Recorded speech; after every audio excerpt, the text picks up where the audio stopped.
Senhor é meu pastor e nada me faltará. Caminhar me faz por verdes pastos. Guia-me mansamente em águas tranquilas, refrigera minha alma.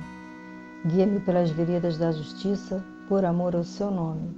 Ainda que eu caminhasse pelo vale da sombra da morte, eu não temeria mal algum, porque tu estás comigo. A tua vara e teu cajado me consolam. Preparas uma mesa perante mim, na presença dos meus inimigos. Unge a minha cabeça com óleo e o meu cálice transborda. Certamente que a bondade e a misericórdia me seguirão todos os dias da minha vida, e eu habitarei a casa do Senhor por longos dias. O Senhor é meu pastor e nada me faltará. Salmo 91. A pessoa que procura segurança no Deus Altíssimo e se abriga na sombra protetora do Todo-Poderoso, pode dizer a Ele: Senhor, Tu és o meu defensor e o meu protetor. Tu és o meu Deus, eu confio em Ti. Deus livrará você de perigos escondidos e de doenças mortais. Ele o cobrirá com suas asas e debaixo delas você estará seguro. A fidelidade de Deus o protegerá como um escudo. Você não terá medo dos perigos da noite e nem de assaltos durante o dia. Não terá medo da peste que se espalha na escuridão, nem dos males que matam ao meio-dia. Ainda que 1000 pessoas sejam mortas ao seu lado e 10.000 ao seu redor, você não sofrerá nada. Você olhará e verá como os maus são castigados. Você fez do Senhor Deus o seu protetor e do Altíssimo o seu defensor. Por isso, nenhum desastre lhe acontecerá e a violência não chegará perto da sua casa. Deus mandará que os anjos dele cuidem de você para protegê-lo aonde quer que você for. Eles vão segurá-lo com as suas mãos para que nem mesmo seus pés sejam feridos nas pedras. Com os pés você esmagará leões e cobras, leões ferozes e serpentes venenosas. Deus diz: eu salvarei aqueles que me amam e protegerei os que me reconhecem que sou Deus, o Senhor. Quando eles me chamarem, eu responderei e estarei com eles nas horas de aflição. Eu os livrarei e farei com que sejam respeitados. Como recompensa, eu lhes darei vida longa e mostrarei que sou o seu Salvador. Pai nosso que estás no céu, santificado seja o vosso nome, venha a nós o vosso reino, seja feita a vossa vontade, assim na terra como no céu. O pão nosso de cada dia nos dai hoje, perdoai as nossas ofensas, assim como nós perdoamos a quem nos tem ofendido. Não nos deixeis cair em tentação, mas nos livrai do mal. Ave Maria, cheia de graça, o Senhor é convosco. Bendita sois vós entre as mulheres, bendito é o fruto do vosso ventre, Jesus. Santa Maria, Mãe de Jesus, rogai a Deus por nós pecadores, agora e na hora de nossa morte. Pai amado, mais uma vez estamos aqui reunidos em seu nome. Queremos elevar os nossos pensamentos, elevar as nossas vibrações, saudar e agradecer a presença de nossos mentores, nossos guias e nossos irmãos espirituais, dando início ao Evangelho virtual. Saudamos ao nosso guia-mestre, nosso Pai Tupinambá, rogando que Ele nos proteja e nos oriente sempre. Saudamos a Oxalá, saudamos a Xangô e a Iemanjá, saudamos a Obaluauê e a Oxum. Saudamos a todos os orixás da nossa casa, os nossos protetores, pedimos forças para o trabalho que realizamos. Nossos irmãos do bem possam nos inspirar, nos intuir e nos guiar, a fim de que possamos ajudar a todos, encarnados e desencarnados, que buscam a nossa casa. Saudamos a São Miguel Arcanjo, a São Francisco de Assis e a essa corrente maravilhosa, corrente franciscana, que abraça a todos nós com seu amor. Rogamos que possamos ter paz, entendimento e equilíbrio, que todos nós possamos ter serenidade para aceitar tudo aquilo que não podemos mudar, vivendo com tranquilidade e harmonia. Pedimos pelos idosos, pelos enfermos, por todos que se encontram desamparados, hospitalizados e angustiados. Suplicamos pela paz no mundo inteiro, paz entre todas as religiões, paz entre povos e nações, e pedimos que a paz se faça principalmente dentro dos nossos lares e dentro dos nossos corações. Pedimos por todas as crianças do mundo, que elas possam crescer longe da violência e longe do abandono, que elas possam crescer num ambiente de amor. Pedimos por todos que de alguma forma colaboram e ajudam a creche e os projetos sociais da Casa de Francisco de Assis. Queremos pedir por todos os espíritos encarnados e desencarnados, cujos nomes estão em nossos pensamentos. E por fim pedir por toda a humanidade, que o bem e o amor vençam sempre. Assim seja. Da sabedoria do Evangelho de Torres Pastorino, a primeira multiplicação dos pães. Marcos capítulo 6, versículos de 35 a 44. E já estando a hora muito adiantada, chegando-se a ele seus discípulos disseram: Este lugar é deserto e já é muito tarde. Despede-os para que vão aos sítios e às aldeias circunvizinhas comprar pão para si, pois têm eles para comer. Mas, respondendo, disse Jesus: Dai-lhes vós de comer. E disseram-lhe: Deveremos então ir comprar 200 denários de pão e dar-lhes de comer? Mas ele lhes perguntou: Mas quantos pães tendes? Ide ver. Depois de se terem certificado, responderam: 5 pães e 2 peixes. Então ordenou os discípulos que a todos fizessem reclinar em grupos sobre a relva verde. E sentaram-se em grupos de 100 e 50.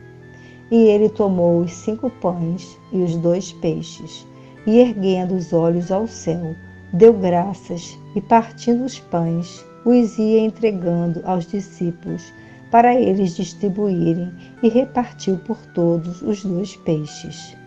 Todos comeram e ficaram satisfeitos. E recolheram dos fragmentos 12 cestos cheios de pão e peixe. Ora, os que comeram os pães foram 5.000 homens. Comentários de Torres Pastorino. Pelas anotações dos 4 evangelistas, o percurso do barco e a caminhada do povo deve ter ocorrido na parte da manhã, pois eles anotam que tudo começou quando a tarde começou a declinar. Ao ver Jesus entusiasmado a falar e a multidão pendente de suas palavras de amor, os discípulos resolvem quebrar o encanto, trazendo o Mestre à realidade da vida material, chamar a sua atenção sobre a hora e a carência de alimentos naquele local, sugerindo que despeça a tuba para que ela tenha tempo de comprar comida. A essa hora, ainda seria possível encontrar sítio e lojas onde poderiam encontrar e comprar o que precisavam. Mas Jesus os provoca: dai-lhe vós de comer. E o espanto geral foi grande. Toda aquela gente. O mestre ordena que verifiquem quantos pães havia. E a resposta é que tinham 5 pães de cevada e 2 peixes. Antes de fazer qualquer coisa, Jesus manda que se recostem todos os ouvintes em grupos de 50 ou 100, para que a contagem dos presentes fosse facilitada. Depois, Jesus começa a ação, levanta os olhos aos céus e começa a oração. Louvado sejas tu, Senhor nosso Deus, Rei do Universo, porque fizeste a terra produzir o pão e depois partiu o pão para distribuí-lo à multidão. Todos comeram e se fartaram. Todas as interpretações sobre a multiplicação dos pães a tratam como uma figura ou símbolo da Eucaristia, da qual todos podem se alimentar, sem que jamais termine. Tudo isso traz a revivificação de energias espirituais, renascimento de fé, ampliação de fervor e, além de tudo, a noção viva e sensível de que o Cristo reside realmente dentro de cada um de nós. Divino simbolismo que Jesus aconselha que seus discípulos repitam todas as vezes que se sentarem à mesa, partindo o pão comum, agradecendo-o a Deus e distribuindo aos companheiros. Todas as vezes que comerdes desse pão e beberdes desse vinho, lembrai-vos de mim. Comemoração simples ao alcance de todos, dos mais pobres aos mais ricos, realizada nas mesas de nossos lares, sem necessidade de pompas externas, de ritos exóticos ou ordenações inibidoras.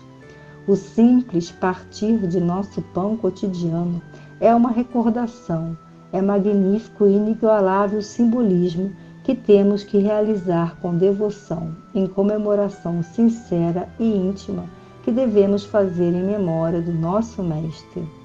Estamos diante de um ensinamento básico na iniciação revelada por Jesus a seus discípulos, e qual deverá ser transferida para cada um de nós por meio de nossa individualidade, quando tiver soado a hora de recebê-la. Sigamos cuidadosamente os passos da narrativa dos 4 evangelistas, que interpretam o pensamento do Mestre incomparável, atentando para os pormenores que parecem à primeira vista nada significar. O pão material é o alimento básico do corpo físico, mas já foi ensinado que havia outro pão, o pão substancial, que alimenta mais, porque quem dele come consegue a vida imanente, que dispensa os cuidados mais grosseiros, prescindindo até mesmo dos materiais densos para o sustento. Nada mais é necessário para alimentar a multidão, além do ser disposto a receber e praticar o ensino.